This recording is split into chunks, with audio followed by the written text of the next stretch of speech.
Espera. Ou seja, se a gente põe esse texto na frente dos debatedores, estamos todos trabalhando com os mesmos dados, percebe? É claro, eu tenho mais dados porque eu sou mais velha, é óbvio, tenho coisas mais construídas, mas aqui agora nós temos todas as informações que nós precisamos para construir o nosso argumento juntos, a partir deste texto. Então, a gente colocava tudo na mesa. Eu achava que isso, para mim, me parecia é, muito mais democrático. Eu nem gosto muito de trabalhar nesse sentido. Eu achava que muito mais horizontal, né? Porque estamos todos aqui diante desse texto. E eu estou falando isso porque eu pego muito essas questões a partir de como o vestibular foi pensado. Eu não sei se vocês fizeram PAS, mas os vestibulares hoje em dia são pensados muito longe daquela ideia de uma memorização, ou de eu sei alguma coisa, eu tenho isso aqui é meu, eu sei. É muito mais uma ideia de construção. E essa construção se dá, muitas vezes, a partir daquelas coletâneas, né? Então, você tem uma coletânea ali na prova de redação, por exemplo, a partir daqueles dados que estão na mesa para todo mundo, a gente constrói um argumento. É claro que você vai tirar da manga coisas que você traz de outro lugar, mas, no limite, nós todos estamos lidando com os mesmos elementos, e a gente então não está aferindo aquisição de conhecimento, mas sim articulação de conhecimentos.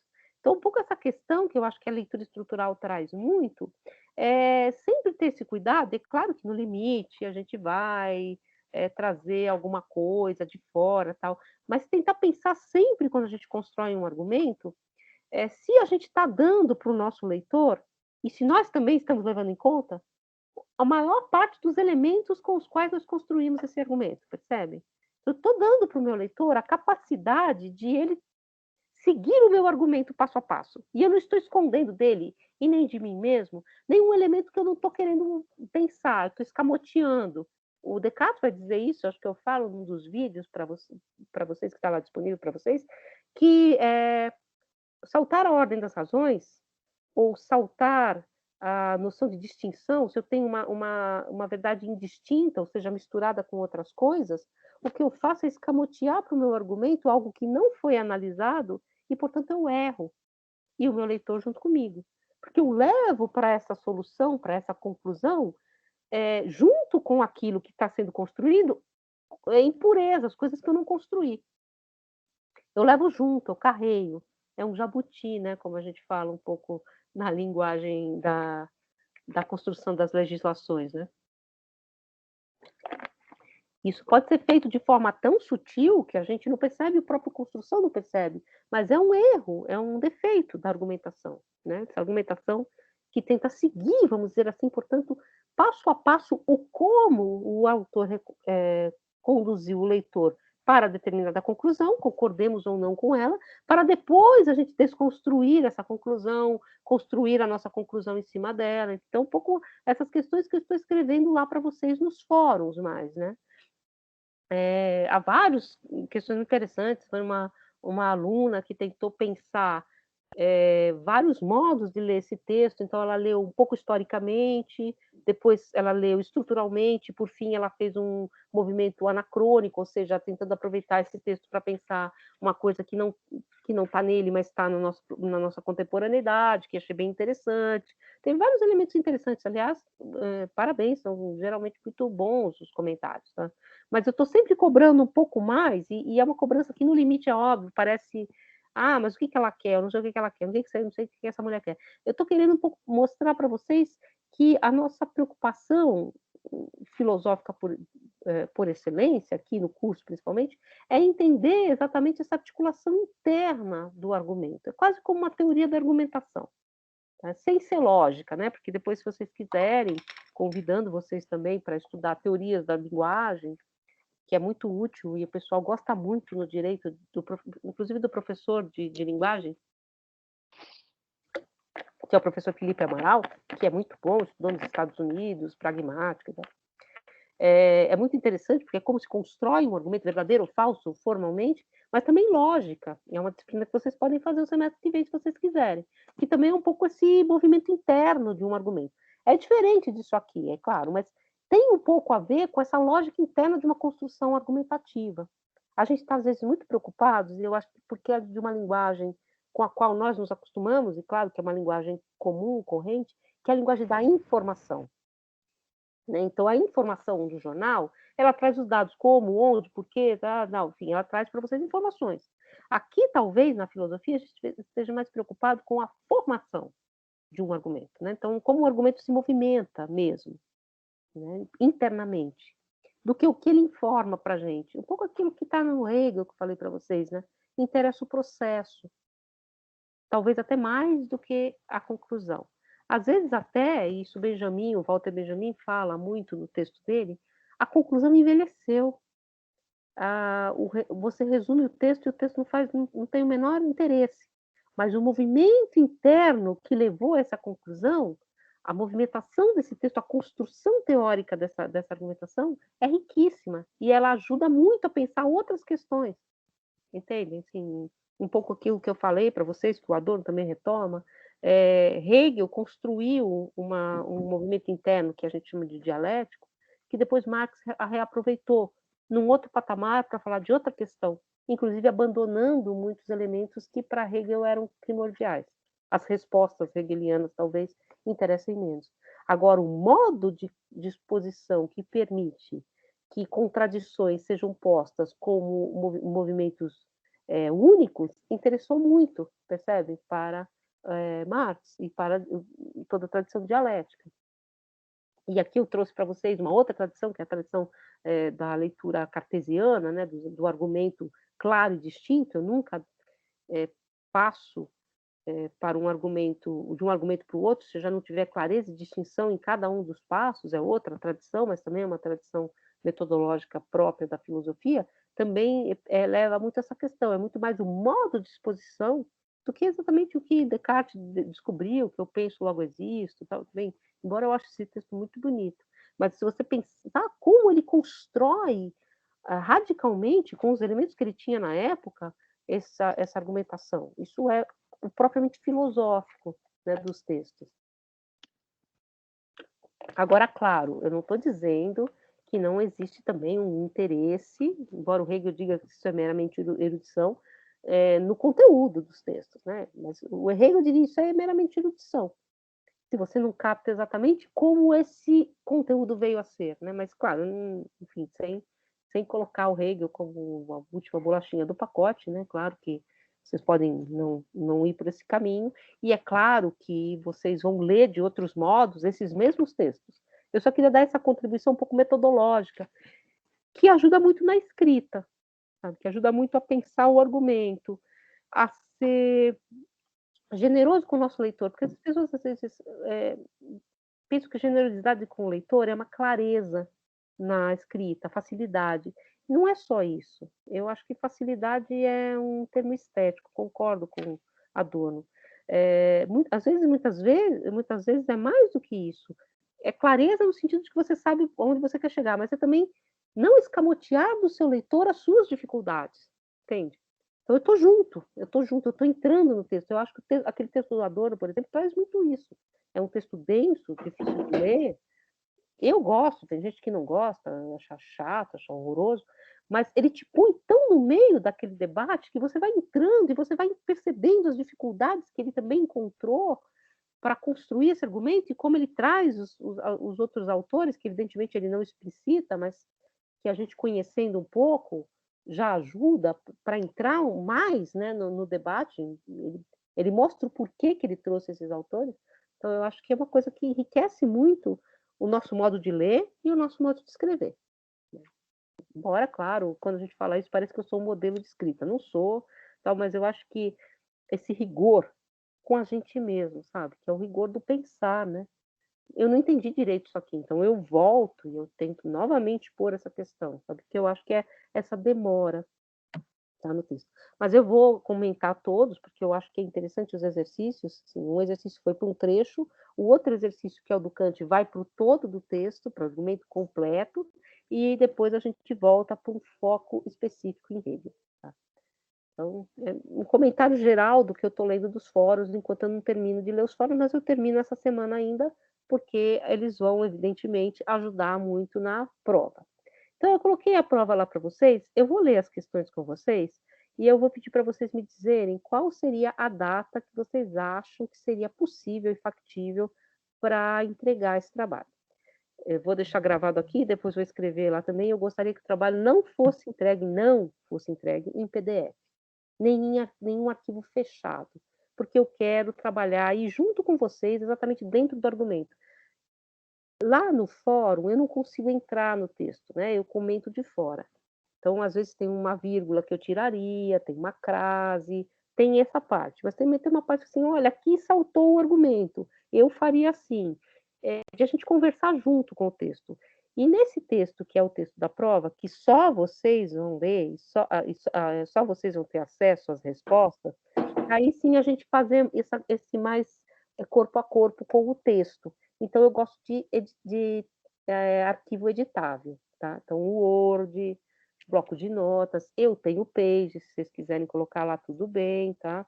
Enfim, se for um arquivo que eu não consigo abrir, aí eu falo com vocês, mas geralmente os arquivos editáveis eu consigo abrir praticamente todos, eu não consigo mexer em PDF.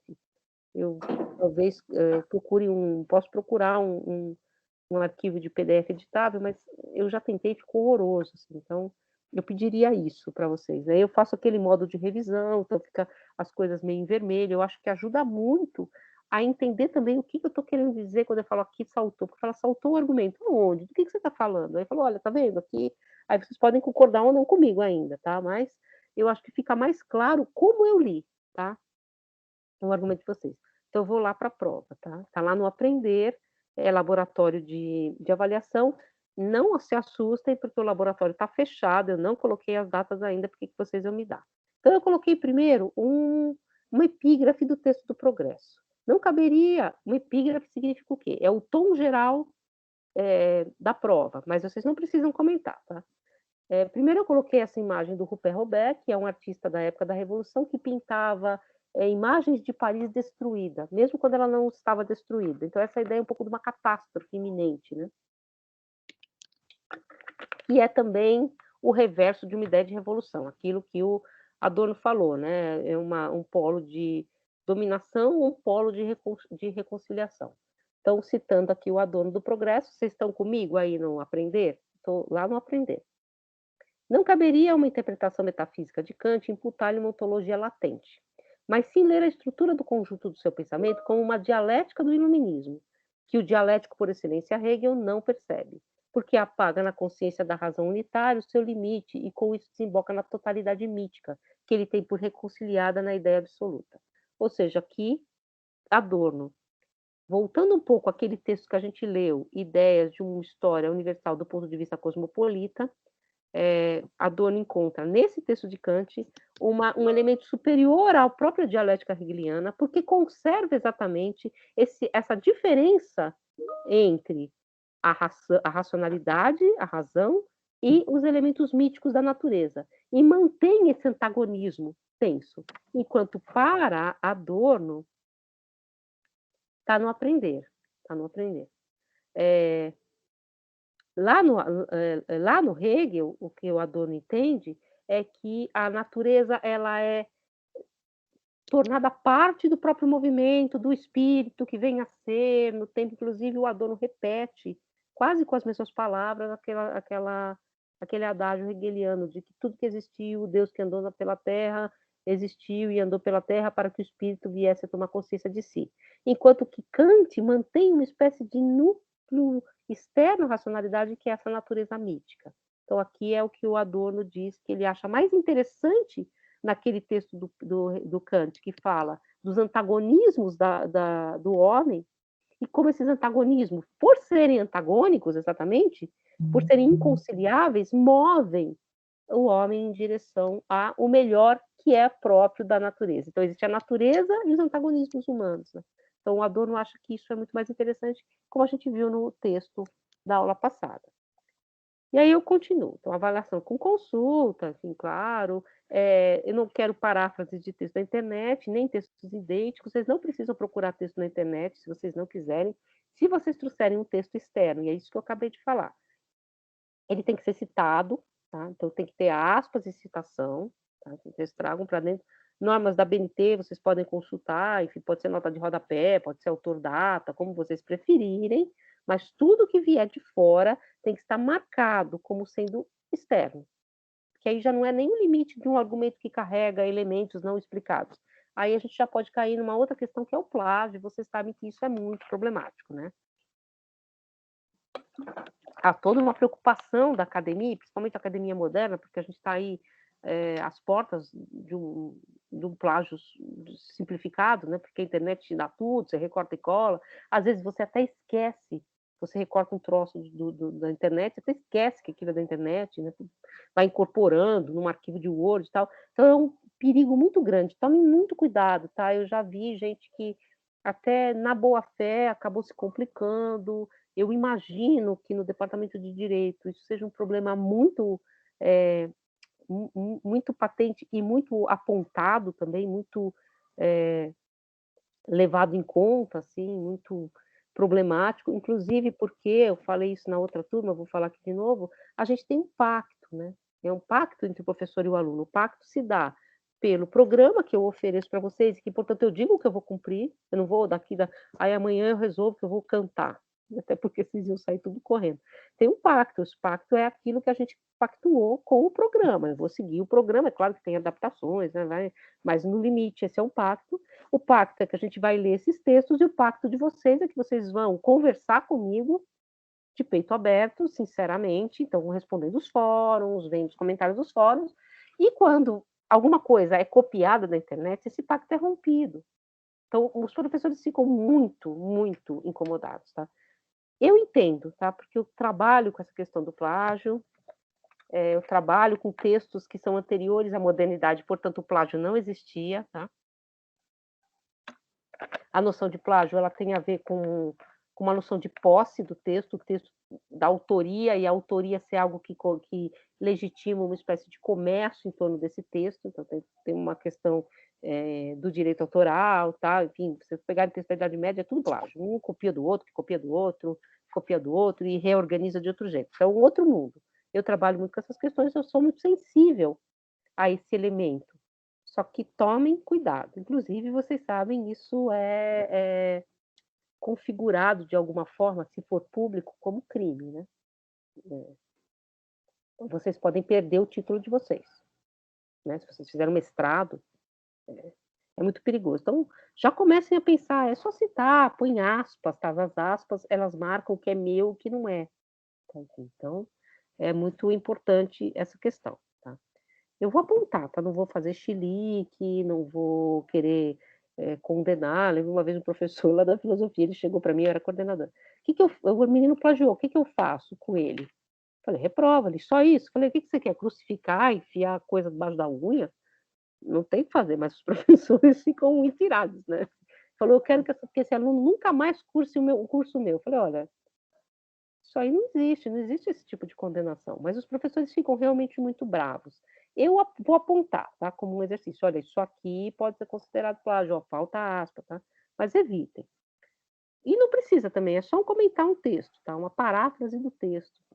Aí eu vou pegar aqui, a primeira pergunta, ela já foi trabalhada no texto que eu vou ajudar vocês lá no fórum.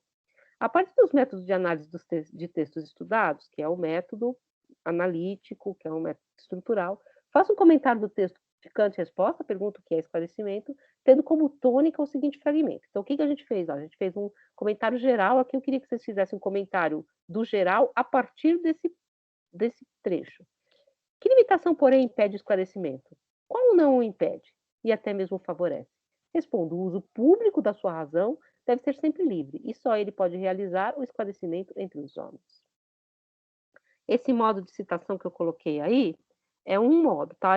Entre parênteses, entre colchetes, fica o texto original, a data original, depois a data da edição e depois a página. Tá? Compare os autores citados abaixo. Não é padrão, tá? Na filosofia se usa, mas não é padrão. Compare os autores citados abaixo, como cada um entende a noção de história da filosofia. Aí, o trecho novamente do Kant. Uma época não pode se aliar e conjurar para colocar a seguinte em um estado em que se torne impossível para esta ampliar seus conhecimentos, particularmente os mais imediatos. purificar-se dos erros e avançar mais no caminho do esclarecimento. Isso seria um crime contra a natureza humana, aquilo que o Adorno falou, né? Você conserva aqui uma espécie de noção de natureza que não é totalmente transformada em espírito, né? Cuja determinação da natureza original consiste precisamente nesse avanço. Então, o avanço do progresso, ele tem algo que é externo à própria consciência. E aí a próxima é do Hegel. Eu grifei aqui para vocês, tá? Grifo nosso, também pode usar isso, tá? A tradição, é isso que vocês responderam, não é extrata de pedra, mas é viva e continuamente se vai enriquecendo com novas contribuições, à maneira de um rio que engrossa seu caudal à medida que se afasta do nascente. O conteúdo dessa tradição é formado por tudo quanto o mundo espiritual produziu, e o espírito universal nunca permanece estacionário. Ora, é do espírito universal que devemos nos ocupar aqui. Mas o espírito do mundo não pode cair nesse repouso indiferente, como se deduz do simples conceito essencial do espírito, pois que seu viver é o seu agir. Por conseguinte, continua, o desenvolvimento do espírito consiste que seu extrínsecar-se, seu sentir-se é, simultaneamente, o vir a si mesmo. Isso aí, vocês lembram, a gente trabalhou longamente a própria questão de dialética. Esse ser consigo mesmo do espírito, este vir a si próprio, pode ser considerado como seu fim mais elevado e absoluto. Também eu grifei aí. É só isso ele quer e nada mais. Tudo que dessa eternidade aconteceu no céu e na terra, a vida de Deus e quanto se opera no tempo, visa apenas que o espírito se conheça a si próprio. E aí vocês lembram da piadinha do Nietzsche, né? Se recolhe em si próprio, desdobrou-se, alienou-se, mas somente para se poder encontrar e para poder voltar a si próprio. E aí o Nietzsche, que é o texto 73 e 74, tá? De 1978, da página 68. Mas quem aprendeu antes a curvar as costas e inclinar a cabeça diante da potência da história, acaba por acenar mecanicamente à chinesa seu sim a toda potência, seja essa um governo ou uma opinião pública ou uma maioria numérica, e movimenta seus membros precisamente no ritmo que alguma potência puxa os fios.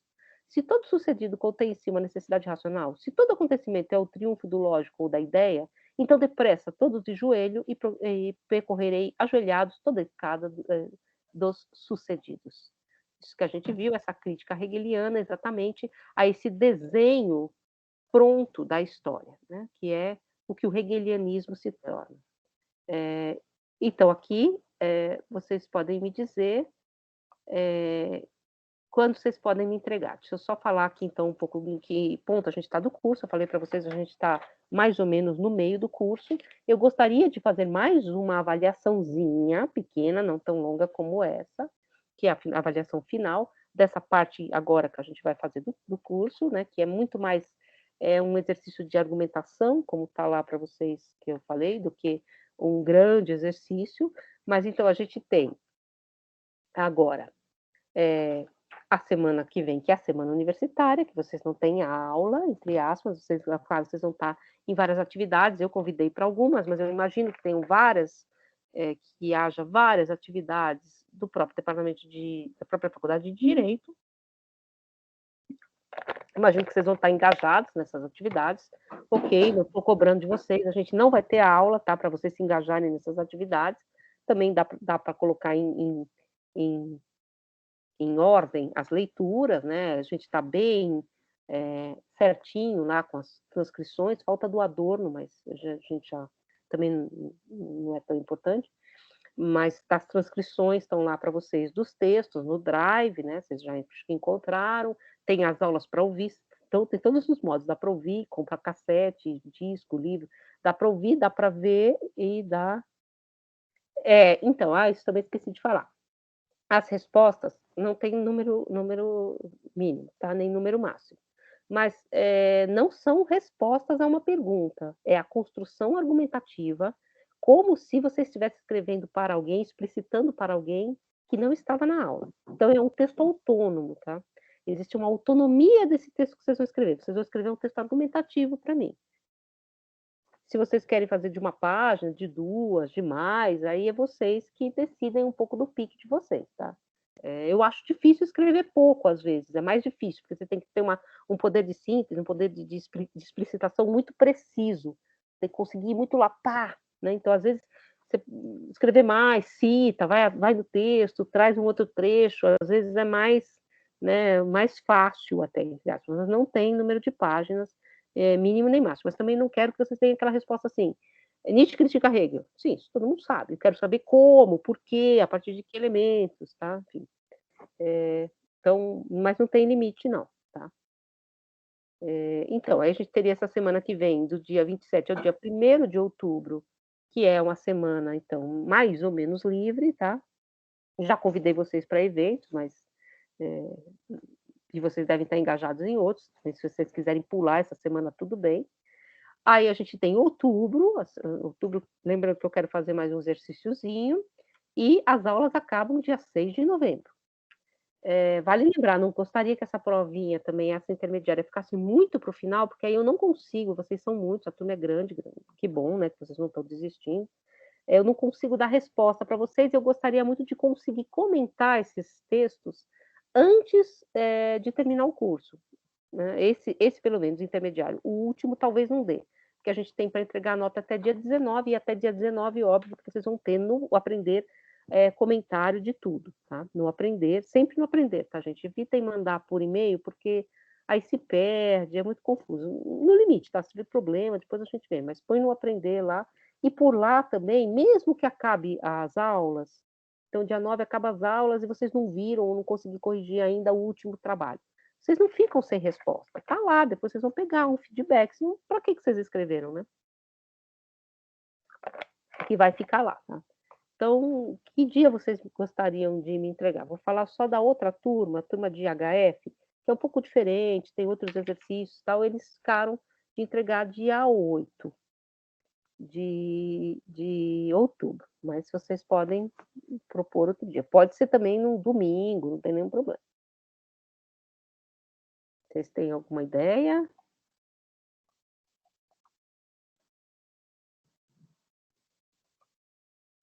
Opa, professora, acho que dia 8 de outubro, para quem está entrando de calor agora no direito, cai com a entrega de outro trabalho também grande. Não sei se teria como a gente jogar para o dia 12. O que a senhora acha? Pode ser. Para mim, vou falar a verdade para vocês. Se alguém quiser fazer uma enquete, né? Pode ser dia 12. Eu nem gosto que as provas fiquem juntas no mesmo dia, porque embola para mim, né? Eu fico. Inclusive, esses fóruns de vocês, eles ficaram no mesmo dia, por isso que eu me embolei. Eu não consigo. Eu termino um para começar o outro. Eu estou bem atrasada, vocês viram, né? Então, dia 12. Vou colocar dia 12 aqui, então.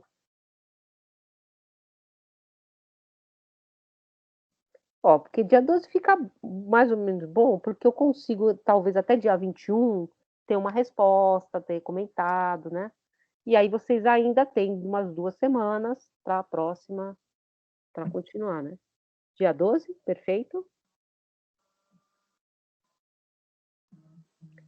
Gente, também, vocês sabem, como eu estou fazendo com os fóruns, a minha ideia, principalmente nesse modo remoto, é que vocês tenham algum aproveitamento, claro que vocês aproveitem um pouco o curso, eu não sei se vocês estão aproveitando ou não, porque eu sei que é muito complicado, e que vocês continuem, né? Porque também a gente está tendo muita evasão, por razões completamente óbvias, né? Então, eu estou fazendo muito aquela questão de não conseguiu, eu abro mais um pouquinho, tal, sempre tendo uma compreensão muito grande, maior até do que a gente tem no presencial, tá? Porque eu sei como é que está sendo, tá? Então, ficaria dia 12. Então, dia 12, inclusive, dia 12 é feriado, né? Vocês têm certeza? É feriado? É feriado. Isso bem, né? Dia das Crianças, professora. É dia das crianças. É Nossa Senhora Aparecida, né? É dia das crianças. Isso. Aí, professor, espero que o feriado toque seu coração e o presente seja a nota. Tá bom. Então fica esse dia. Dia 14, vocês preferem? Dia 14 ou dia 12? Vamos deixar dia 12, aí se você não rolar, a gente põe dia 14. Então, entre dia 12 e dia 14, tá bom?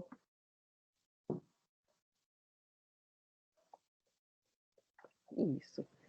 Então, dia 14, vai, dia 14.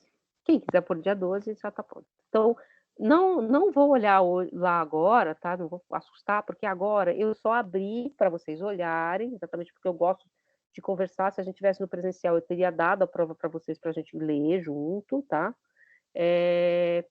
E aí eu vou agora abrir dia 14, tá bom? 14? Opa, por mim tá certo. Então, 14. Eu vou abrir lá se vocês entrarem agora, não dá para colocar nada, tá? Porque eu vou ter que abrir ainda, tá? Então, não assustem, tá? Eu vou fazer isso amanhã, porque aquele laboratório de avaliação é meio chatinho. Mas eu vou deixar dia 14 até a meia-noite, né? Até o outro dia. Então, é isso. Então, a menção, eu vou ler esses 2 trabalhos que vocês vão entregar, esse e o outro, e óbvio que eu vou levar em conta a participação nos fóruns. Quem não participou dos fóruns, perdeu algum, tal, tudo bem, eu não vou cobrar, vai ajudar, né? Vai ajudar na participação. E eu acho que os fóruns ajudam a responder à prova também, né? Então, ajudam a você já ter essa proximidade com o texto. Num certo sentido, vocês já leram esse texto, vocês já até escreveram sobre ele. Os dois, o do Hegel, a pergunta do Hegel é igual, e a do Kant. E vocês só vão complementando com esses outros elementos, né? E aí, assim, a composição são essas 2 notas, tá? Dessa provinha e da última, e os fóruns que sempre somam, tá? Não faço altas contas, não, tá? Não... Se entregar as 2 provas bem escrita, então, bem mostrando leitura, né, compreensão, e fez pelo menos alguns dos fóruns, já é SS, tá, gente? Não tem. Aí, assim, fez aquela prova que não conseguiu, deixou um pedaço sem fazer, foi o que eu consegui fazer, MS. Aí fez, enfim, então é pouco por aí, tá? E, sim, as presenças, sim. Mas também, assim, no limite, você entregou as provas, também é uma parte de um fórum, né? Eu vou falar para vocês, estou até gravando, eu não poderia falar isso. Até agora, os grandes problemas que eu tive com os alunos não foi de nota, nada, foi com presença, porque eu fui pegar os fóruns, por isso que eu peço para vocês, pelo aprender, gente. Aí tem gente que mandou pelo e-mail, aí eu me perco tal, e aí eu acabo tirando, tipo, não reprovei ninguém por falta, óbvio, né? Mas botei 10% de falta para um aluno, ele falou, pô, não faltei nenhuma vez, eu fiz todos os fóruns. Aí fui olhar, era verdade, só que o fórum ele tinha feito, enfim, eu me confundo muito, mas eu vou tentar ser bem legal, assim, tal, vou tentar olhar bem agora para ver se eu não me perco, tá? Pelos fóruns. Tudo bem, gente? Então, hoje eu queria falar, assim, será nessa forma também, a avaliação, tá? A avaliação, qual que é a diferença da avaliação do fórum? O fórum é uma ideia de construção coletiva de pensamento. Então, todo mundo vê o de todo mundo. Então, você pode, inclusive, eu acho que é o que é interessante, comentar o do colega. Falar assim, gostei muito do seu comentário, o seu comentário me fez ver algo que eu não tinha visto. Por exemplo, os comentários são muito complementares, né? Se vocês verem. Uma pessoa, por exemplo, uma aluna lembrou, ou um aluno, acho que é uma aluna, né? Da questão de que ele não trata exatamente das artes, ele trata dos efeitos das artes. Ele não está falando que as artes exatamente são boas ou más. Aí alguém pode falar assim, nossa, não tinha percebido exatamente esse elemento. Eu acho que quanto o texto é maior, dá mais essas questões. Agora, a avaliação é uma conversa minha com você, por exemplo, né? Então, aí eu me dou mais a liberdade de comentar, não, isso aqui não é exatamente assim, algumas coisas problemáticas que eu tenho certeza que eu não vou ter aqui, mas, enfim, por exemplo, isso aqui é plágio, olha, isso aqui pode soar como plágio, eu não vou escrever isso publicamente, tá? Porque, né, no fórum. Porque o fórum tem outra questão, né? Então, aí é entre nós. Então, vai ser nessa ferramenta que chama laboratório de avaliação. Agora, deixa eu só explicar outra coisa para vocês. Esse laboratório de avaliação, ele tem um dispositivo lá que ele calcula a nota, que eu não uso, tá? Porque é muito complexo e a gente não calcula a nota assim, 80, 100, 85. Então, aquilo lá eu vou deixar tudo igual, tá? para todo mundo. Fez é 100, tá? Porque senão no final ele puxa a nota, aí dá um maior rolo. Eu já tentei fazer, deu um maior rolo, porque aí ele mesmo puxa a nota. E aí, complicado.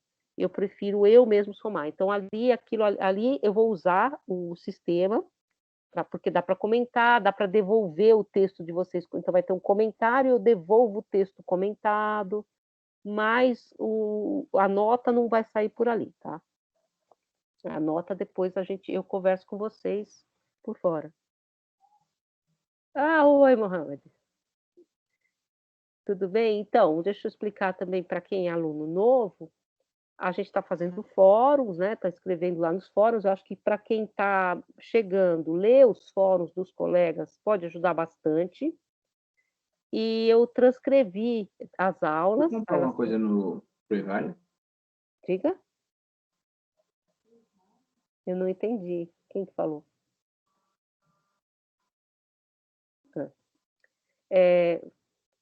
Eu transcrevi as aulas também, tá? Então a transcrição está no Drive, tá? Tá no Drive que tá. Vocês acharam o Drive das transcrições? Sim, não? Talvez. Eu coloco de novo, eu coloquei no Aprender, então eu colocando as aulas lá transcritas.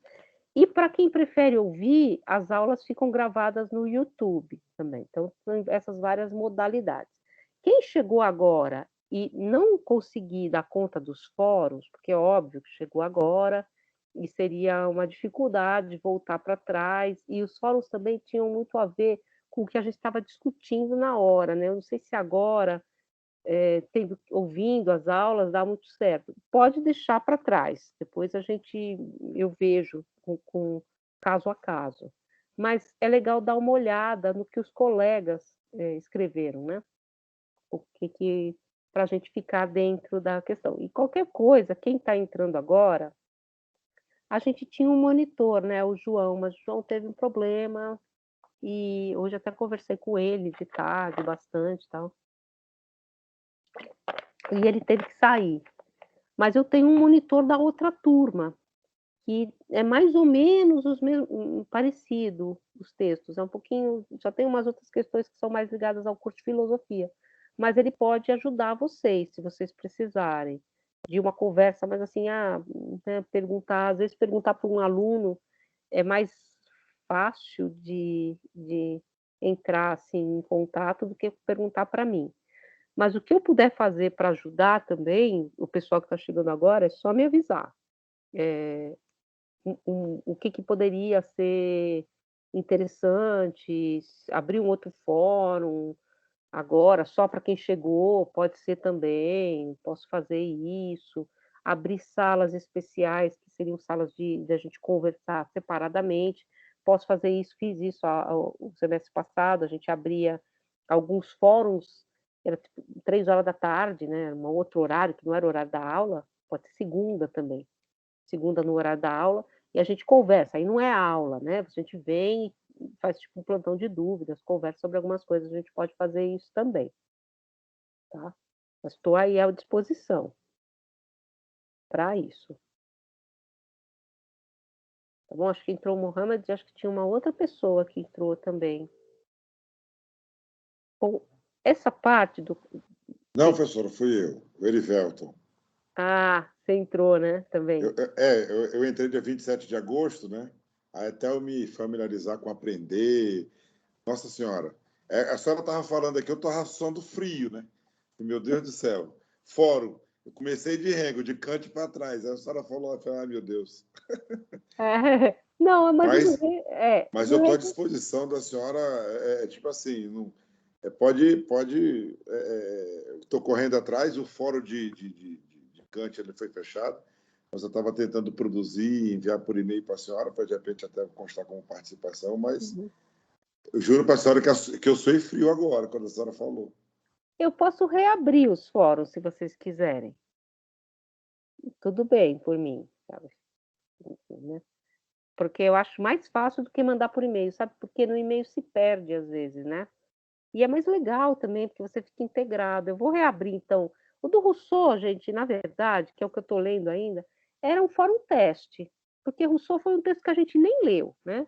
eu achei legal colocar uma questão sobre o Rousseau, assim, primeiro para testar, né, o canal, testar o fórum, testar a ferramenta, e depois porque é óbvio que Kant é leitor de Rousseau, né? Então já dava um pouco uma deixa, mas a nossa questão mesmo, tanto que o curso começa com Kant. Então, acho que a nossa questão mesmo é o texto do Kant. Então, eu deixaria o do Rousseau lá quietinho, né, como um teste, e aí eu reabro tanto do Kant como do Hegel, se vocês quiserem. Por outro lado também, como a prova já é bem parecida com o fórum, vocês podem já ir desenvolvendo ao mesmo tempo, se vocês quiserem. Tá? Por mim, tudo bem, professor. Como eu digo, é mais para a gente acompanhar a turma mesmo, não ficar para trás, não. Por mim, tudo bem. Se a senhora puder deixar aí durante o período da semana acadêmica, aí a gente vai ter um pouco mais de tempo de estudar e já se preparando para a prova. Uma coisa que eu indico, agora eu não sei, os alunos podem falar que não, né? Eu não sei se vocês conseguem assistir as aulas no YouTube, porque as aulas, embora, claro, eu escrevo a aula geralmente, né? A aula passada era escrita, então ela tem começo, meio e fim, assim, mais ou menos, né? Não nessa ordem. Mas, assim, às vezes eu acho que os vídeos pré-gravados, que são aqueles vídeos que estão na playlist de história da introdução à história da filosofia, eles são mais fáceis de entender. Eu acho. Fala, Mohamed. Professora, boa noite, tudo bom? Boa noite. Boa noite para todo mundo. Professora, eu sou aluno novo, eu sou novo brasileiro. Uhum. Eu já terminou minha curso na Síria em Direito, agora tá fazendo de novo. Aqui porque ficam outras coisas de Direito de Síria para cá. E bem complicado para eu voltar atrás agora, porque chegou agora, né? E bem complicado também para eu saber ler e escrever. Eu já falei português, mas bem complicado, porque outra língua, outras coisas.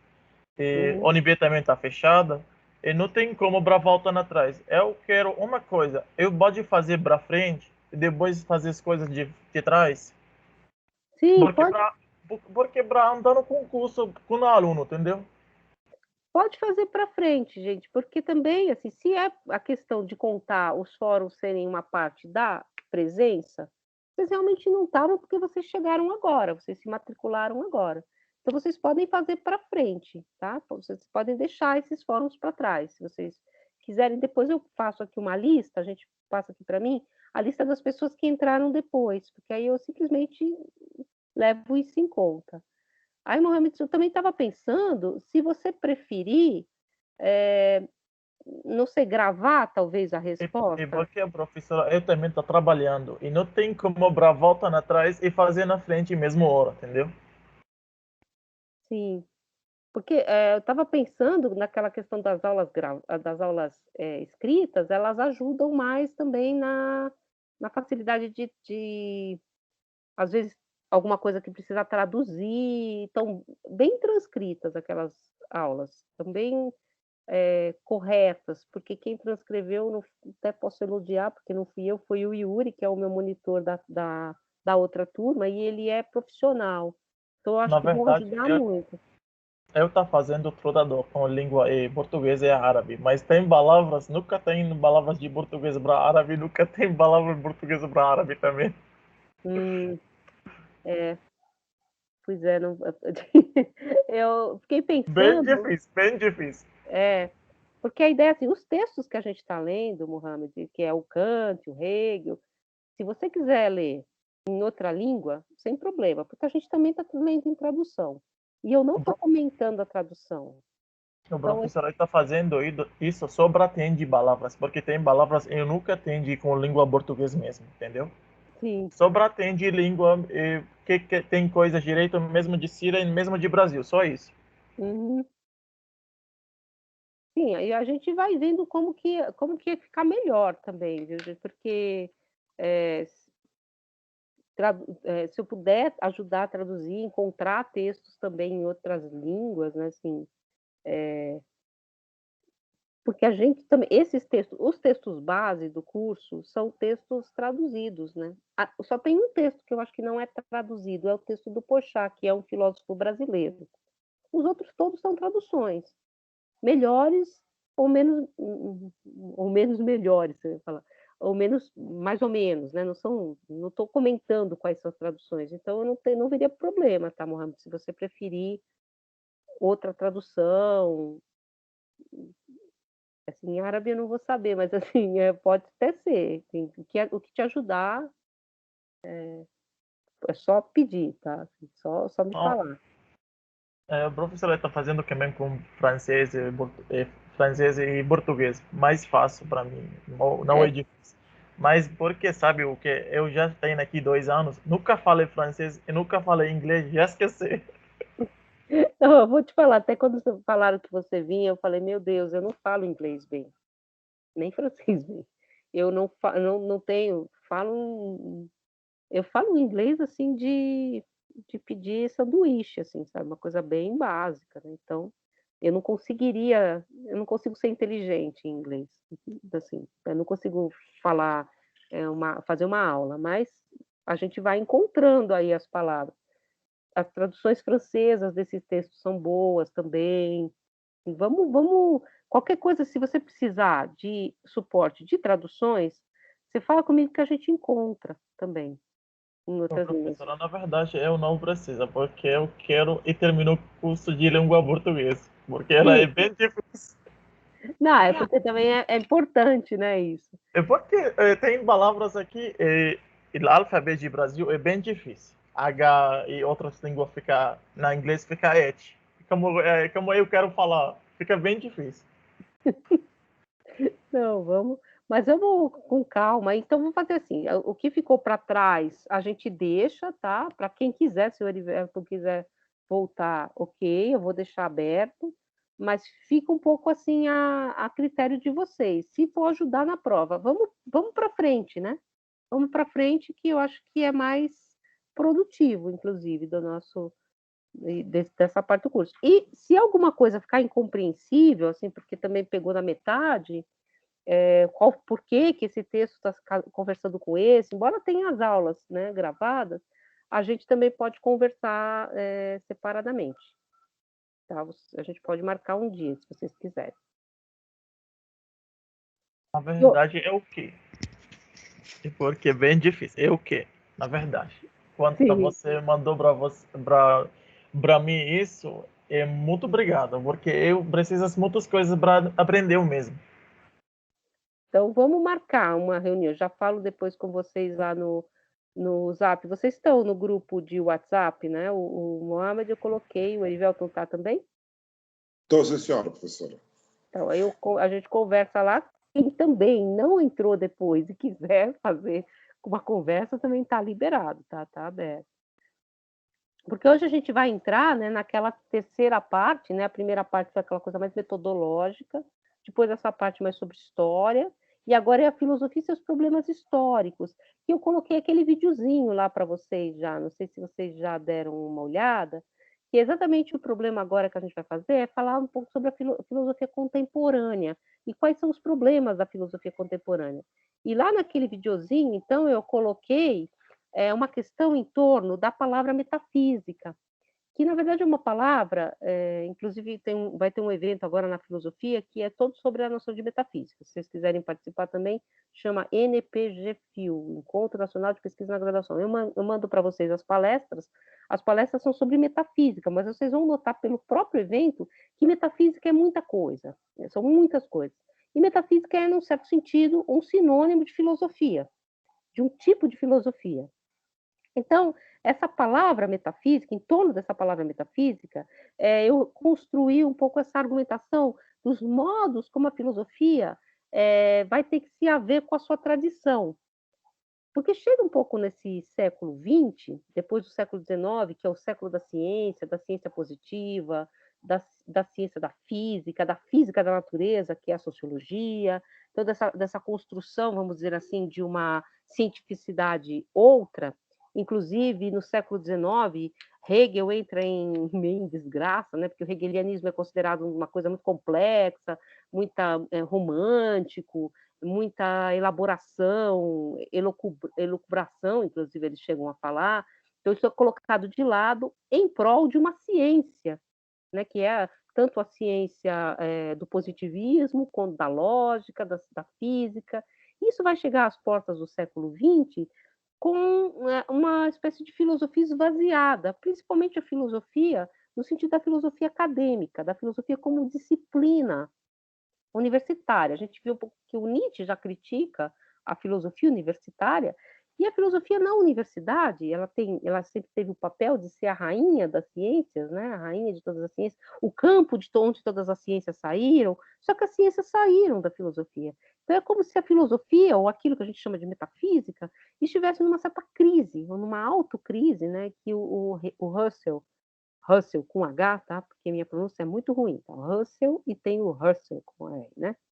Russell com H escreveu a crise da Europa. Por que crise da Europa? É a crise de uma forma de pensar, é a crise de um modo de conceber a própria noção de ciência que aparece para eles. Então, a Europa tem esse sentido também, não é a Europa um lugar, então, né? Não é, mas é a crise de toda uma tradição que parece que está aí tomando essa configuração, nesse esvaziamento da noção de filosofia, perdendo lugar para outras ciências, porque aparece a psicologia, né? Gol de quem? Do Flamengo? Né? Você não ia falar gol do Barcelona, né? Sim. Nossa, olha os papos aí. Mas eu ouvi daqui alguém gritar. Aqui tá cheio de flamenguista. Bom, Bruno Henrique é muito bom, né? Realmente esse menino, odeio quando faz gol no meu time, mas Bom, voltando aqui a um problema da filosofia que foi esvaziada do seu, isso fica gravado, hein? Que foi esvaziada do seu escopo, você tem a psicologia que vai levar todos esse questionamento do inconsciente, da imaginação para um lugar. Você tem a sociologia que vai esvaziar aquilo que era próprio à filosofia política, à filosofia da sociedade. Você tem a física que vai levar a parte que também era considerada filosofia, que é essa filosofia hard. Você tem o crescimento da biologia, né, que vai começar a lidar com essas questões da evolução do homem. Então, é como se a filosofia fosse ficando cada vez mais uma ciência antiquada, esvaziada dos seus conteúdos, esvaziada dos seus problemas. Ela vai ser considerada, num certo sentido, uma linguagem rebuscada, a dialética hegeliana uma coisa ultrapassada. Então, a filosofia ela entra numa certa crise, que não é só a crise de uma disciplina, porque se fosse isso, óbvio, você fecha os departamentos de filosofia, não é esse problema, mas é toda a crise de um modo de pensar e de uma concepção desse universo do que seria filosófico. E aí eu trago para vocês, dentro dessa concepção, dessa crise, duas formas de pensar, de superar essa crise, né? Essa ideia de superação, ou seja, ir para além dessa crise, né? Que são de duas vertentes completamente diferentes da filosofia, que são a vertente heideggeriana, do Heidegger, e uma vertente que é mais cientificista, que é encarnada no Círculo de Viena, que são contemporâneos, são formas contemporâneas de pensar. O Círculo de Viena é composto por matemáticos, por filósofos, mas físicos. Eu estou lendo um pouco sobre o Círculo de Viena, aliás, lendo com muita dificuldade, porque é bem difícil, e eles têm muito mais uma preocupação em pensar questões sobre o tempo e o espaço na física não newtoniana. Então, eles estão muito numa concepção científica do mundo. E ambas as posições, a do Heidegger, por um lado, e a do Carnap, que eu tomei aqui como exemplo, o Rudolf Carnap, do outro, tentam pensar esse novo lugar para a filosofia. E eles chamam ambos esse lugar, essa nova aposta, em uma superação dos dilemas históricos dessa metafísica. E aí eu trago para vocês essas duas posições, porque ambos, Heidegger e Carnap, têm um texto que chama Superar a Metafísica. Só que em ambos vocês vão ver concepções absolutamente diferentes, até mesmo do que a gente pode entender por metafísica, entender pela palavra metafísica, entender pela concepção de metafísica. Então, cada um está entendendo dessa tradição. E por que eu estou trazendo isso também para vocês? Porque a partir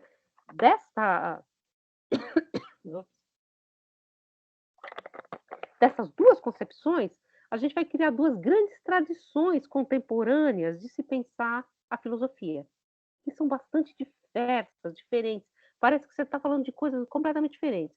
Uma tradição que vai ser chamada de continental, o tradicional, ou ligada aos filósofos da tradição, e uma tradição que vai ser chamada de analítica, porque é muito mais ligada a um modo de pensar científico, ou também filosofia anglo-saxã, né? Porque geralmente é uma filosofia de língua inglesa.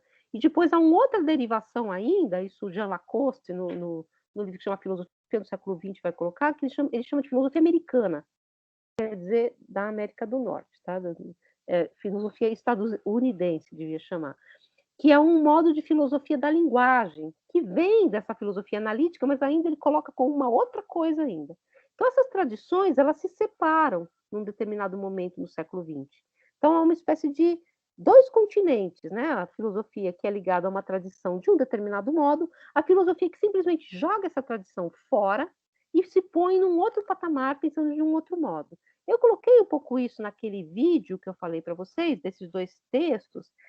A ideia de superação da metafísica do Heidegger, e a gente vai ler em seguida, conforme está lá naquele drive, alguns textos do Heidegger, é voltar a filosofia para o seu princípio, para a sua arqué, para antes daquilo que a gente entende por filosofia. Portanto, superar a metafísica não é pular para fora da metafísica, é virá-la do avesso, é voltá-la para a sua própria pergunta original, voltá-la para a sua origem, para os seus dilemas originários, e ver o que se perdeu a partir desse caminho. E é por isso que Heidegger vai fazer, Martin Heidegger vai fazer um movimento para os pré-socráticos. Não é por causa de uma coisa de erudição, enfim, como vai dizer Hegel. É para tentar sair fora do dilema metafísico que é colocado, por exemplo, por Platão, a partir de Platão. Essa história da metafísica que começa com Sócrates e que Heidegger diz que termina em Nietzsche, que acaba em Nietzsche, se completa em Nietzsche, ela tem um desenho. E para superar, vamos dizer assim, os limites dessa metafísica que começa em Platão e termina em Nietzsche, como o último dos metafísicos, ele vai dizer, porque Nietzsche mostra exatamente o que Platão fez, né? O que Platão criou. Então, ele põe a metafísica nu, mas ele não sai da metafísica, diz Heidegger. Eu vou ter que remeter a metafísica à sua pergunta primeira. Então, ele vai fazer esse movimento para Heidegger e Parmênides, que são dois filósofos pré-socráticos, ou seja, anterior a essa decisão socrática, pela linguagem, depois pela lógica, pelo discurso do verdadeiro ou falso, que é como Heidegger vai entender a noção de filosofia. Então, ele não faz esse movimento para ir procurar em Heidegger e Heráclito e Parmênides o princípio, apenas com uma questão de procurar as origens, historicista, no mau sentido. Não, é filosófico. Porque se eu for lá em Parmênides e descobrir o que Parmênides chama de ser, eu vou entender o que se perdeu na tradição filosófica em relação a esse ser, a isso que é. Se eu for lá em Heráclito e encontrar a palavra aletheia, ou aletheia, né, eu vou entender o que os gregos entendiam por verdade, que se perdeu na tradução latina do veritas, que é a nossa tradução. E mais ainda na ideia de verdade como certeza, que é a verdade da ciência moderna. Então, a gente vai fazer esse movimento com o Heidegger, que é também um modo de dar conta de algumas coisas que a gente não viu da história da filosofia, que é Parmênides e Heráclito, sem necessariamente ser historicista. Nossa, ele fez gol, é? Bom, esse Barcelona, ele é perigoso, gente, de Guayaquil. O outro também era, né? Mas calma, gente, daqui a pouco vira. Então, essa ideia de superar a metafísica, voltando a metafísica para os seus próprios problemas. Não à toa, o livro do Heidegger, de que a gente vai tirar alguns trechos, se chama, o livro, na verdade, a tradução, né, que é a tradução do Carneiro Leão, se chama Pensadores Originários. Né? Quem são esses pensadores originários? Eles não são filósofos, eles são pensadores, porque filósofo já é uma palavra metafísica. O que é o filósofo? O filósofo é aquele que se aproxima do saber. Ele é sábio, ele é amigo do saber, né? Essa proximidade, esse achegar-se do saber. Mas algo aí já se perdeu, o saber como algo de completo. Então, ele vai tentar procurar essas questões. A gente vai ler 2 textos dele, Aletheia e o texto do Parmênides, a introdução, um pedaço da introdução. Nesse movimento também, como vocês viram naquele vídeo, eu pediria que vocês lessem o poema do Parmênides, pelo menos a primeira parte. Há várias traduções, tá? A que eu mais gosto, que não é a melhor, tal, nada disso, é a dos pensadores, porque eu acho que ela é a mais bem trabalhada do ponto de vista da poesia, porque é um poema, afinal de contas. Mas existem várias outras traduções. Existe uma tradução mais recente, que eu não vou achar aqui, que acho que é de uma coleção da Loyola, que chama Da Natureza, tá? A gente vai falar também do título, né? Porque é Perifíceos, né? O título. E Perifíceos é o nome de vários poemas pré-socráticos, que significa sobre ou acerca da natureza, mas da físis, mas não é a nossa natureza, a natureza como separada do homem. Tá? Então, também isso, o Heidegger vai tentar entender, como que se perdeu esse elo, né, que estava lá nos pré-socráticos. A gente vai ler o Parmênides e essa parte que também está nos pensadores, a Aletheia, que é como se diz verdade em grego. Os textos não são muito fáceis de ler, tá? Mas também não é Hegel, né? Não é tão difícil.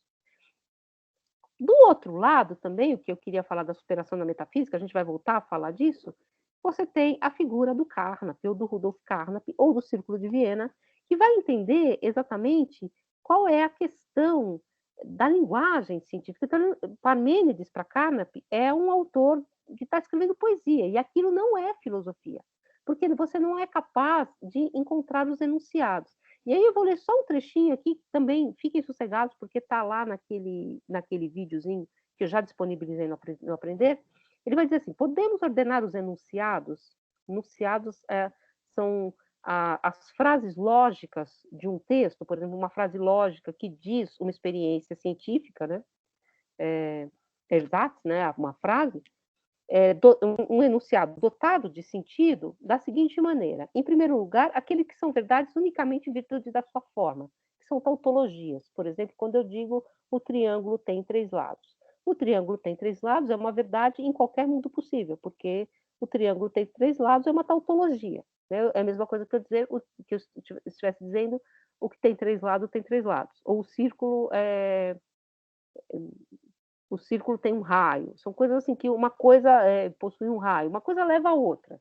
E a sua contradição é falsa necessariamente. O quadrado tem 3 lados é falso necessariamente, mesmo que não existisse nenhum quadrado no mundo, porque é interno à própria linguagem. Né? É um problema tautológico, é uma tautologia, como vai dizer Wittgenstein, ou aquilo que Kant chama de juízos analíticos. Né? O juízo analítico, para Kant, é aquele no qual nenhum elemento é acrescentado. Ou seja, o predicado está totalmente contido no sujeito. Por exemplo, o exemplo kantiano é o corpo é extenso. Porque dizer que o corpo é extenso é dizer que o corpo tem corpo, porque extensão é algo que se põe no espaço. E todo corpo é extensão. Então, né, o corpo é extenso é dizer o corpo é um corpo. Agora, Kant dizer o corpo é pesado já é outra coisa, porque peso não é algo que eu que eu tiro exatamente do corpo. Então, eu já estou fazendo um predicado que junta uma coisa com outra. Aí ele continua. As fórmulas matemáticas e as formas lógicas são todas dessa ordem. Então, elas são verdades pela sua forma, ou mentiras ou falsidades pela sua forma. Esses são os enunciados dotados de sentido, que são analíticos. Né? Em segundo lugar, depois desses enunciados, vêm as negações dos primeiros, ou as contradições. O quadrado tem 3 lados, isso aí eles são falsos em si mesmos. Para decidir a respeito da veracidade ou falsidade de todos os outros enunciados, de tudo mais que a filosofia pode dizer, fora a lógica e a matemática, fora eu dizer, portanto, que A igual a A, que é uma tautologia, ou que o triângulo tem 3 lados, ou que o corpo é extenso, fora isso, que é lógico e, portanto, é interno à própria linguagem, é tautológico, todos os outros enunciados, ou tudo mais que eu puder dizer do ponto de vista da ciência, é necessário recorrer aos enunciados protocolares, os quais, verdadeiros ou falsos, são por isso mesmos enunciados de experiência. Erfahrung Gesetze. Todos eles são enunciados de experiência. Todos. Ou seja, eu tenho dois tipos de enunciados: enunciados lógicos e matemáticos e enunciados de experiência. O que são enunciados de experiência? São enunciados que podem ser confirmados ou não a partir de uma experiência. Por exemplo, eu posso dizer, mas um enunciado de experiência, essa garrafa tem água, e eu posso verificar que ela tem água. Isso é um enunciado de experiência, e é verificável pela experiência. Eu posso dizer o outro lado da Lua, isso falando da época dele, que ninguém tinha chegado na Lua ainda, né? Enfim, a gente nem sabe se chegou mesmo, né? Pode ser tudo fake, mas o outro lado da Lua é azul. É um enunciado que, por mais que eu não tenha como provar, é verificável em algum momento da vida, em algum momento da ciência. Portanto, ele é um enunciado de experiência. Ele se verifica falso, mas ele é verificável. Esses enunciados são enunciados que têm sentido. Os tautológicos, que podem ser falsos, contraditórios, e os de experiência, que podem ser verdadeiros ou falsos, né? Eu vou dizer, essa água tem garrafa. Essa garrafa tem água, e aí eu verifico que é verdade. Aí eu tomo toda a água, essa garrafa já não tem mais água, e eu verifico que esse enunciado é falso. Enfim, ser verdadeiro ou falso é uma questão de verificabilidade. Mas eles são enunciados científicos. A partir deles, verdadeiros ou falsos, eu posso construir ciência. Agora, a metafísica, como a metafísica, ou seja, a filosofia, não quer nem formular enunciados analíticos, porque eles são da matemática e da lógica, nem se imiscuir no domínio da ciência empírica. Ela é obrigada a empregar palavras na ausência de qualquer critério, palavras que, por isso, são privadas de significação, ou então combinar palavras dotadas de sentido de modo que delas não resultem nem enunciados analíticos, eventualmente contraditórios, nem enunciados empíricos, que eventualmente podem ser falsos. Tanto num caso quanto no outro, obtém-se inevitavelmente pseudo-enunciados. Parece que eu estou falando alguma coisa, mas eu não estou falando nada. Nem verdadeiro, nem falso, porque não tenho como verificar se é verdadeiro ou falso. Eu não estou falando nada, eu estou fazendo poesia. E má poesia, ele vai dizer. Por exemplo, um enunciado que o Carnap vai implicar muito são os enunciados do Heidegger. Um dos enunciados do Heidegger é que o nada nadifica. Ou seja, o nada é potente, o nada possui uma potência de pôr uma ação, o nadificar. Ou aniquila, o nada aniquila. Nadificar também pode ser traduzido por aniquilar. O que o Carnap diz desse enunciado? Aliás, ele tem todo um texto em que ele polemiza com Heidegger em torno desses enunciados. Ele diz, você tirou a característica gramatical da palavra nada, que é um componente de negação, deu para o nada uma categoria de sujeito e deu para ele uma capacidade de ação verbal.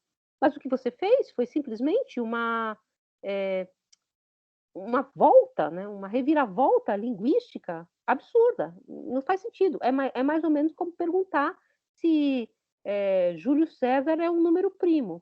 Júlio César é um número primo? Não faz sentido, porque as categorias gramaticais que estão aí utilizadas, apesar de elas serem corretas gramaticalmente, não fazem o menor sentido. Né? Júlio César é um número primo. Estão pegando coisas que não se combinam.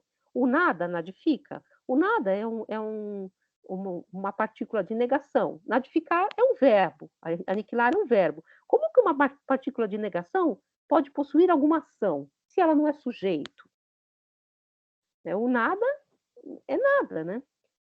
Então, ele vai dizer que o que acontece com essa metafísica, e a de Heidegger em especial, é que ela não possui enunciados. Não é que ela é falsa, ela não é nada.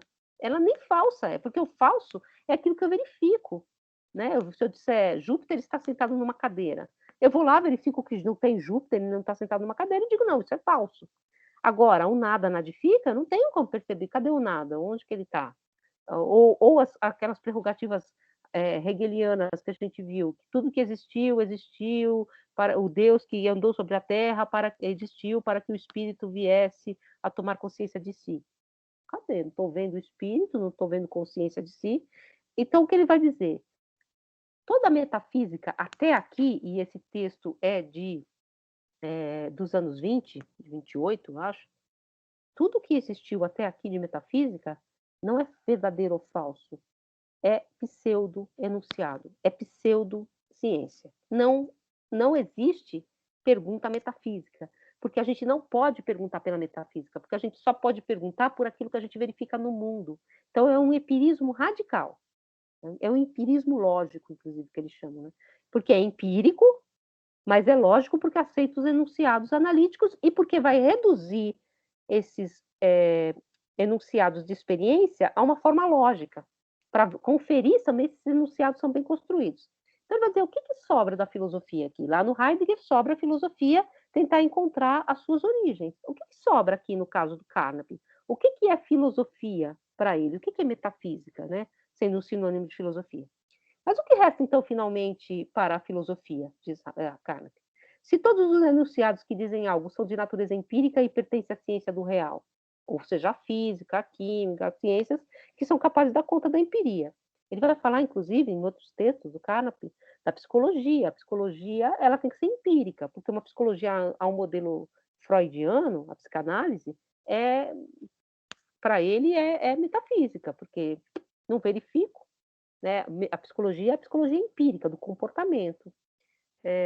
O que resta, ele diz, não são nem enunciados, nem uma teoria, nem um sistema. Nada disso se segura, porque não se segura segundo a ordem da verificabilidade. Mas apenas o método. Então, filosofia é método. O método da análise lógica. Mostramos anteriormente como aplicar esse método em seu uso negativo. Nesse caso, ele serve para erradicar as palavras desprovidas de significados, os pseudo-enunciados desprovidos de sentido. Então, o método serve, o método da análise lógica, para mostrar nos sistemas filosóficos e nos textos científicos o que não é ciência, e que não é nem verdadeiro nem falso, porque está mal construído, logicamente. Então, o método ele tem uma forma negativa, que é purificar todos os modos de escrita, tudo que está sendo escrito em ciência, e mostrando metodologicamente o que não pode ser nem confirmado, nem negado, porque simplesmente não sei o que você está falando, é poesia, né? Então, Parmênides, para o Carnap, a deusa, o carro chega à porta da deusa, que deusa? Que porta? Onde tem deusa? Eu não estou vendo. Eu não consigo verificar se o cara chegou à porta da deusa. Então, isso está numa outra categoria, é poesia, e poesia não é ciência, né? Não é na nossa alçada. E aí ele vai continuar, esse é o modo negativo. Qual é o modo positivo? Então, a filosofia ela não constrói nada. A filosofia não tem objetos próprios, porque todos os objetos filosóficos que são metafísicos não existem, não podem ser confirmados. A filosofia, portanto, ela se esvazia até tornar-se um método. E aí ele continua em seu uso positivo. Então, o uso negativo é servir para negar o que não é ciência. Em seu uso positivo, ela serve para esclarecer os conceitos e os enunciados dotados de sentidos, para fundamentar logicamente a ciência do real e a matemática.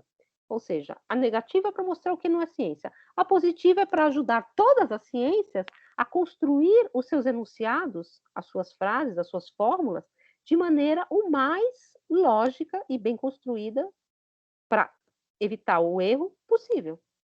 Percebe? Então, a filosofia, do ponto de vista dessa noção de superação da metafísica, é simplesmente pôr de lado todos os autores até aqui, embora, é claro, eles vão citar Leibniz, eles vão retomar algumas coisas de Kant, não é que eles jogam tudo fora, mas eles não entendem, portanto, o porquê é filosófico fazer história da filosofia. Porque o que eu faço na história da filosofia é apenas apontar erro, é negativo, eu nego que nesses sistemas exista qualquer coisa a ser comprovado, a ser elucidado, porque esses sistemas estão mal construídos, são pseudo-enunciados. O modo positivo é servir a todas as ciências, então parece uma confissão de humildade, né? A filosofia é só um método, mas ela é o método de todas as ciências. Todas as ciências, portanto, elas devem à filosofia essa verificação de uma cientificidade ao nível dos enunciados. Então, a filosofia tem esse poder de método, o método dos métodos. Mas percebam, nesses dois elementos, como superar a metafísica ou sair da crise da metafísica são coisas absolutamente diferentes e vão levar, portanto, a decisões filosóficas completamente diferentes. Daí, se vocês vierem depois fazer outros cursos no departamento de filosofia, eu convido, vocês vão fazer curso de professor, que ele vai dizer, você vai falar assim, então eu li esse poema do Parmênides, ele vai falar, isso aí não é filosofia. Eu li Rousseau, aí ele vai falar, isso aí não é filosofia, isso é história, isso é bobagem. E você vai para um outro professor e ele vai falar, não, eu estudo Rousseau, eu faço filosofia a partir de Rousseau. Por quê? Exatamente porque houve, em um determinado momento, dois modos de conceber a filosofia que são quase que excludentes, dois continentes que se separaram. Depois se reuniram depois num determinado ponto lá para frente, que depois a gente conversa sobre isso. Mas percebam, por um lado, é uma filosofia que vai fazer as contas com a sua própria história. Não no modelo historicista, mas no modelo de procurar aquilo que se perdeu em algum momento, em alguma decisão histórica. O outro modo é o modo de colocar entre parênteses toda essa tradição histórica, põe de lado, isso aí quem vai estudar, gente, é história. Se vocês pegarem um departamento de filosofia americano, norte-americano, ou estadunidense, de filosofia, ele é absolutamente diferente do departamento francês ou de um departamento brasileiro, porque a gente tem um pouco essa estrutura francesa, na maioria das universidades, como eu falei para vocês. Porque nos Estados Unidos, ninguém vai estudar Rousseau, essas coisas, no departamento de filosofia. Você vai estudar isso na história, nas letras clássicas, grego, você vai estudar lá. Na filosofia, você estuda algo mais próximo da lógica, da construção de argumentos, da filosofia da linguagem, essas coisas. Tanto que a Judith Butler, que é uma autora que a gente vai ler, ela não é do departamento de filosofia, ela é do departamento de retórica, eu acho. Que ela é uma filósofa mais próxima a Hegel. A Judith Butler, que é uma filósofa feminista. Se você vai para a França, já tem um modelo mais parecido com esse nosso brasileiro, que é historicista, né? Você tem a história da filosofia, que é muito importante. No Brasil, ela tem uma importância até um pouco exacerbada demais. Tá? Mas são tradições, percebem? Que sabendo onde a gente pisa, a gente pode entender um pouco, inclusive, as divergências, né? Claro, eu não vou dizer para vocês que a gente não tem posição. Evidentemente, eu sou uma filósofa, entre mil aspas, se eu posso dizer, continental, ligada a essa tradição. E muitas vezes eu sequer entendo bem alguns questionamentos da filosofia analítica, porque é outra tradição, na qual eu não estudei. Mas eu estou querendo mostrar aqui para vocês exatamente esse caminho histórico, né? Como a filosofia ela tem que se haver com seus problemas históricos. Porque colocar tudo de lado, jogar tudo fora, também é uma posição histórica. É a posição de negar a história, né? E aí, assim, do meu ponto de vista, todos os problemas que estão implicados nessa história que foi negada, mas que retorna, né? Que ela está ali de algum modo, como diz a Hegel, né? Ela não foi jogada fora. Então, a gente vai fazer um pouco esse movimento nessa segunda parte do curso, que é tentar entender no limite sem fazer muito juízo de valor, no sentido, claro, eu tenho minha posição, mas eu vou tentar expor as questões que estão dos dois lados. Né? Então, a gente vai ler um pouco de Heidegger, depois a gente vai ler um filósofo americano, que é o Quine, que é dessa tradição analítica, inclusive, por que eu trouxe o Quine? Porque o Quine é um aluno de Rudolf Carnap, desse autor aqui, que eu acabei de citar, que foi para os Estados Unidos e criou lá uma escola. O Quine é um filósofo americano dessa escola, e ele vai escrever esse texto sobre o que há, ou seja, como eu posso dizer, a partir da linguagem filosófica, científica, os objetos do mundo, o mobiliário do mundo, as coisas que existem no mundo, sobre o que há e sobre o que não há. Como é que eu posso criar essa linguagem? E depois eu vou trazer também essa questão um pouco mais perto de nós, aqui do Brasil, que é além do texto do Porchat, o Oswaldo Porchat Pereira, que eu já falei para vocês dele lá no começo do curso, que ele que traduziu aquele texto do Goldschmidt que a gente leu. Ele foi aluno do Goldschmidt, ele traduziu esse livro do Goldschmidt, cujo título é a Religião de Platão, e esse texto tempo cronológico tempológico dos sistemas filosóficos é uma espécie de apêndice. Então, ele foi não só aluno, mas talvez um certo divulgador da filosofia do método do Goldschmidt no Brasil, né, tendo sido aluno, ele vai fazer uma crítica a esse método, num posicionamento muito próximo ao do Quine, que é nesse texto o conflito das filosofias. Aliás, o volume do Quine, dos pensadores, que é quase contemporâneo ao Quine. O Quine é um filósofo, ele morreu já, mas ele é quase nosso contemporâneo, é meu contemporâneo, pelo menos, né? Assim, tipo, o Adorno é meu contemporâneo, porque ele morreu em 69 e eu já estava viva, né? Mas o Porchat, por exemplo, ele fez a coletânea de textos do Quine para ser publicado nos Pensadores, ou seja, quase contemporâneo à divulgação dessa filosofia nos Estados Unidos. Aquela coleção Os Pensadores, que, aliás, do ponto de vista histórico, merece todo o nosso louvor, porque foi um salto na cultura filosófica, nessa cultura mais formal do país, né? Essa coleção Os Pensadores, cujos mentores foram esses professores aos quais a gente deve muito da qualidade, inclusive, do nosso trabalho, do trabalho na filosofia, mas também na sociologia, no direito, da gente ter esse material em língua portuguesa. E o Porchat, então, ele tem essa proximidade também com essa filosofia da linguagem. Muito embora, é claro, ele se formou na USP, ele é alguém formado numa matriz historicista da filosofia, da história da filosofia. Inclusive, o Porchat, o texto dele, o texto mais importante dele é um texto sobre Aristóteles. Ele era um estudioso de Aristóteles. Aí ele decidiu, em um determinado momento, que vocês vão ver ali no texto, que era preciso ser um filósofo e não um historiador da filosofia. Então era preciso ter uma posição filosófica diante do mundo. E ele descobre, enfim, uma questão filosófica que é aproximar-se do ceticismo grego. E ele se disse até a morte, né, ele já morreu, é um filósofo cético. Então ele vai explicar isso também, o que é um filósofo cético na modernidade, né? Então, é um filósofo brasileiro, eu quis trazer também para vocês verem como é que se pensa, a partir de uma matriz historicista, de história da filosofia, da leitura estrutural, como também o Porchat vai negar essa questão do estruturalismo, dizer que o estruturalismo ou a leitura estrutural não ajuda a decidir sobre a potência histórica de um sistema, que é aquilo que o Goldschmidt acredita que é possível fazer, a partir de uma verdade interna do próprio sistema. E não apenas isso, ele não põe uma possibilidade filosófica, ele põe uma outra filosofia, né, que é a filosofia do estruturalismo. Mas a gente vai ver esse texto do Porchat mais para frente, é o último texto dessa parte, e aí a gente fecha o curso numa espécie de conclusão, que é a crise da história-comunidade. Aí o problema do feminismo, o problema das outras culturas, o problema dos epistemicídios, né, que eu já falei, e eu peguei como exemplo, tá, porque é uma coisa que me é mais próxima, mas a gente podia ter pego outros modos de pensar, o modo de pensar não ocidental. Eu peguei o viés do feminismo, que é uma das críticas que vai se fazer a essa história hegemônica, a história da humanidade, como diz o Adorno, né? O Adorno diz que essa crítica, aliás, todas as feministas eram muito leitoras de Adorno, né? A maioria. Essa crítica à noção de humanidade, não sei se vocês se lembram lá no texto do Progresso, ela precisa ser feita, porque a humanidade, ela sempre foi construída nós e os outros, né?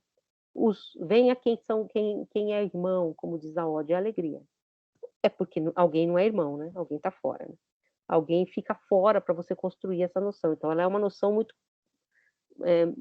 que precisa ser pensada dialeticamente também, como ela se constrói, né? Então, é um pouco o que as feministas vão falar, que humanidade é essa, que colocou de lado várias formas de pensar, vários povos, né? Várias modelos de pensamento e o sexo feminino como um todo, várias etnias e o sexo feminino como um todo, né? O belo sexo, como dizia. E aí elas vão tentar explicitar isso. Claro, as feministas também são muitas, tá? Esse livro do qual eu peguei esse texto, se vocês quiserem ler, quem tem mais interesse nisso, Debates Feministas, é muito interessante porque põe toda uma crise e uma crítica, uma criticando a outra, e elas são virulentas umas com as outras, a partir do como isso se põe no cenário americano.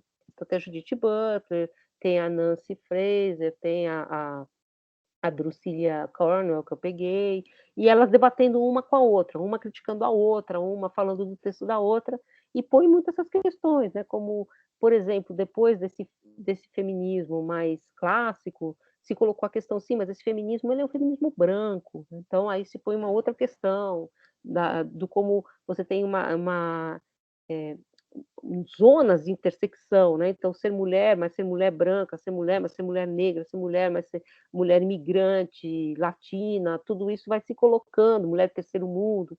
Então, como elas vão problematizando essas questões. Então, a problematização da problematização, uma delas, por exemplo, vai criticar muito o uso de Lacan, dizendo que Lacan e a psicanálise foi toda construída em cima de uma imagem do corpo feminino, que é uma imagem masculina. Então, e como aí outra vem e diz, não, mas eu estou recuperando em Lacan exatamente essa falta. E aí vai. Se vocês tiverem interesse, esse livro é bem interessante para colocar muito o como também falar feminismo é falar um monte de coisa, né? Elas se criticam entre si, né? E aí eu escolhi esse texto porque esse texto fala de história, tá? Para mostrar um pouco uma posição. E é uma, tá? E se der tempo, a gente terminaria com um trechinho, um texto bem curtinho, de uma das grandes pensadoras, não feministas, mas também feministas, que é a Hannah Arendt, né? Que foi aluna do Heidegger, continuadora em algumas medidas do pensamento heideggeriano, tá? Que também foi para os Estados Unidos, né? Ela é uma refugiada, vai para os Estados Unidos. Então, é esse o nosso próximo patamar aí, próxima fase do nosso curso, em que a gente vai ler, então, começando a ler o próximo texto da próxima aula, é esse texto do Heidegger, Aletheia, tá? Ou Aletheia, tá? Porque tem um acento grego. É uma palavra grega que diz verdade. É a palavra grega que diz verdade, mas também com que os gregos dizem real, por exemplo. O aletés, né? Se você pegar o Platão em grego, muitas vezes o que está traduzido é a realidade, é o real, é o verdadeiro, é essa palavra, então, que se usa. Então, vocês têm alguma questão? Todas do mundo? Querem falar mais da prova?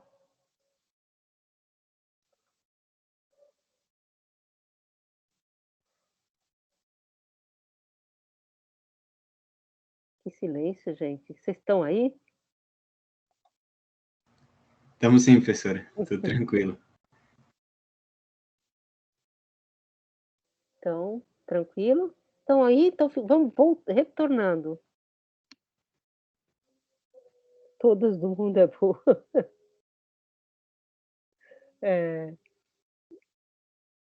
Então, voltando aqui às questões. A prova ficou para dia 14. Fala, Ana, antes. Foi sem querer, prof. Então, olha, então a prova ficou para o dia 14.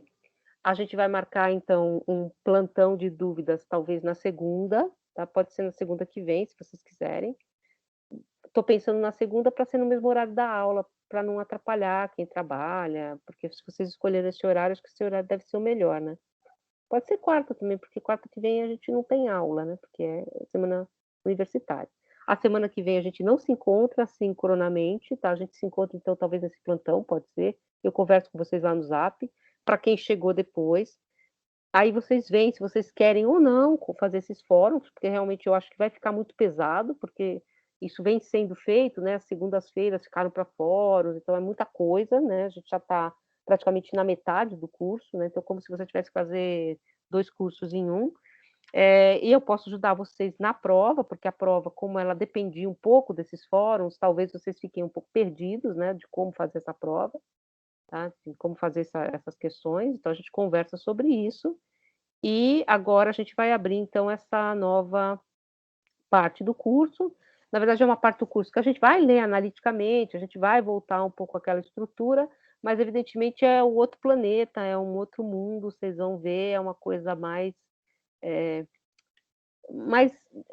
mais estranha, inclusive, porque os textos do Heidegger são bem abertos, assim. O Parmênides é um curso que ele deu, né? Então, ele tem formato de curso, ele se repete bastante, é uma aula transcrita.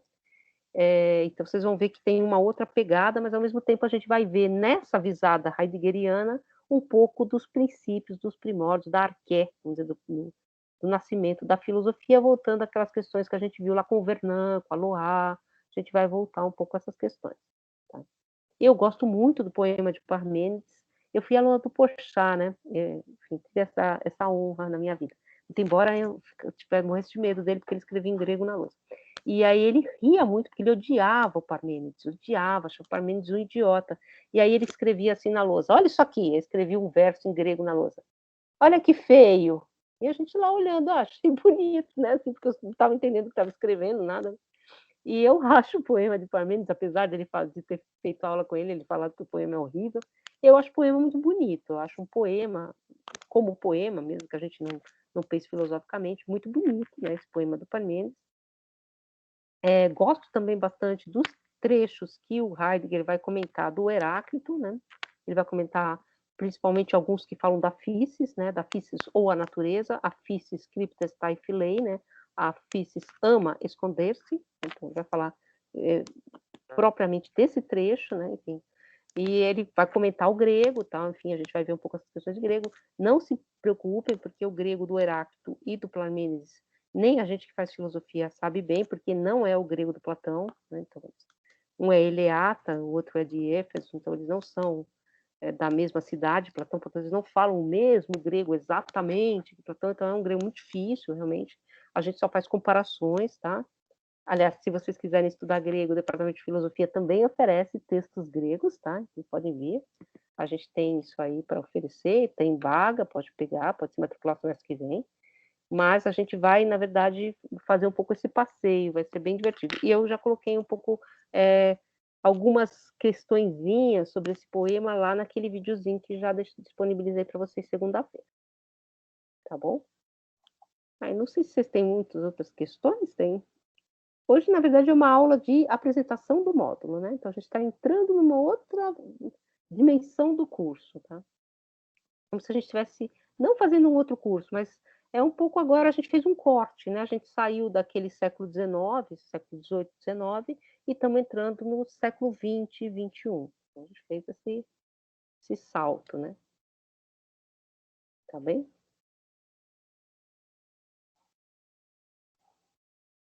Silêncio. Então é isso, gente. Até mais, professora. Até mais. Vou desligar aqui. Fechado, obrigado. Boa noite, professora. Tchau, tchau. Boa noite. Tchau, tchau, professor. Boa noite, professor. Isso tudo que eu falei é só vocês pegarem naquele videozinho. Oi, Mohamed. Tudo bem? Tudo. Muito difícil de me ouvir, me entender? Eu falo muito rápido? Não, você está falando devagar. Muito obrigado. Tá. Tchau, Não, tchau. Mas, professora, não tem problema, não. O Mohamed tem umas esfirras abertas na Síria que são maravilhosas. Aqui depois de aula abre um restaurante árabe. Opa! Shawarma, esfirra, aqui, bikrum. Oh, eu ia gostar muito, gente. Né? Acho que ele gosta de muito comer. Tchau, tchau, gente. Sou de São Paulo, é cheio de restaurante sírio, restaurante árabe. Aqui também, você né? em São Paulo ou no Brasília?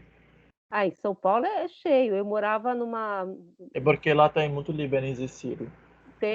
Eu tenho um tio libanês, quer dizer, ele já morreu. Mas ele era libanês. São Paulo é isso, né? São Paulo é bem grande, mas ele nunca foi lá. Eu chego na hora na Brasília. Vamos... Agora, em Foz do Iguaçu, professora, tem um restaurante sírio espetacular, um dos mais antigos que tinha em Foz do Iguaçu. Aqui na 410. Sai de manhã, come até sair de noite. É muito bom. Xixa. Xixa? Vamos fazer nome dele é Xixa. Ele restaurante tem 15 anos na Brasília. O primeiro restaurante árabe ele abre aqui. Vamos lá, quando a gente voltar, acho que a gente talvez volte, a gente vai lá. Tá bom. Não, eu vou fazer isso pra você, fazer comida árabe maravilha. Eu quero. Falou, gente. Boa noite, professora. Boa noite, gente. Eu vou parar a gravação, senão ela fica muito grande. Peraí. Tô parando a gravação.